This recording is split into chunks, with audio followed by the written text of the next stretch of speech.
Let's have a look at a practical example of how minimizing the number of objects in your scene and minimizing the number of polygons in your scene can be a very effective production tool. We're going to open a file from your project directory. Click on the Application button, then click the Open option. You should be in the Scenes directory inside of the Understanding 3D project directory. In the Scenes folder, navigate to Chapter 02 and select the Chapter 02 Level of Detail 01.max file and click Open to open the file. When it loads, you'll see what is a very simple scene, or what appears to be a very simple scene with 1,000 boxes and 1,000 spheres, each with a high number of polygons. In the perspective view, you can see that I have enabled some statistics. The 7 key is the keyboard shortcut for statistics. It shows that we have about 8.7 million polygons. We have 2,000 objects, which is not shown in the statistics, but that's how many objects there are in the scene. The point of this is that these objects are much higher density than they need to be, and there are a lot of objects not visible in the scene. There are spheres hidden inside of each one of these boxes. We're going to go ahead and render the perspective viewport. Make sure the perspective view is active. There should be a yellow box around the perspective viewport. Move the cursor up to the main toolbar and click the Render button on the very right-hand side. Allow the rendering to take place. The speed of the rendering will depend on your computer system, so we don't know how long it's going to take, but it'll be relative no matter which computer you're using. Here we have our rendering of the boxes. It's an array of boxes totaling 1,000 with a sphere inside each one. We cannot see the spheres. They're hidden by boxes, and they're absolutely visually useless information in the scene. This would be very similar to rendering a building with all of the furniture on the inside. If your concern is with the exterior, the furniture is wasted geometry. Close the render dialog. Now we're going to eliminate the spheres. To make it a little easier, there is a selection set already created, a named selection set. Move the cursor to the main toolbar. Click the down arrow on the right-hand side of the Name Selection Set drop-down box. Click on the name selection set called Spheres. This will select all the spheres in the scene. With all the spheres selected, we press the Delete key, which will get rid of all the spheres by deleting them from the scene.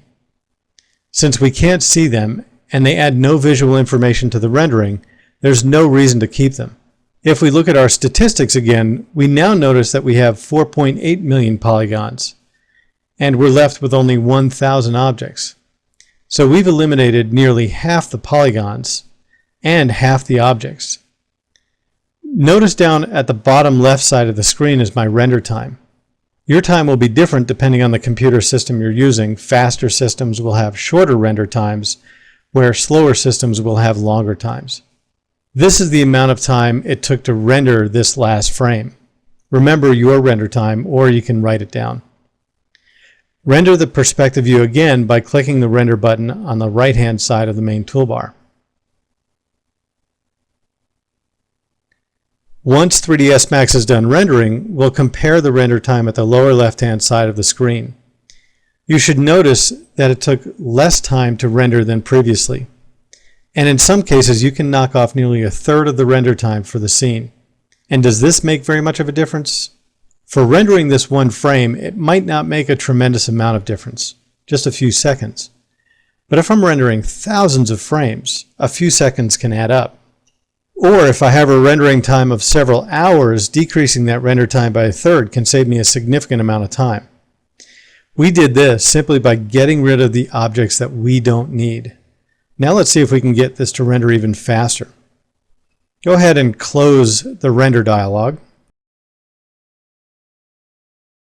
In the perspective viewport, go ahead and select one of the boxes. It doesn't matter which one. In the command panel, click on the Modify tab. That'll take us to the Modify panel. If we look in the parameters rollout for the box we've selected, you'll notice that we have the length, width, and height segments set to a value of 20. At this point, it's not important to understand what's going on with these numbers, just that we're going to reduce the number of polygons each box is made of. This can easily be done by right-clicking on the spinner to the right of the number value for each segment option.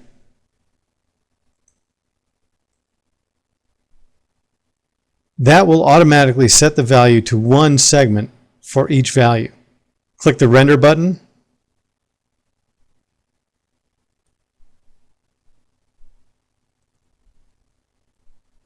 By reducing the number of polygons, we've reduced the render time significantly, and the scene looks exactly the same way it did before we reduced the number of polygons.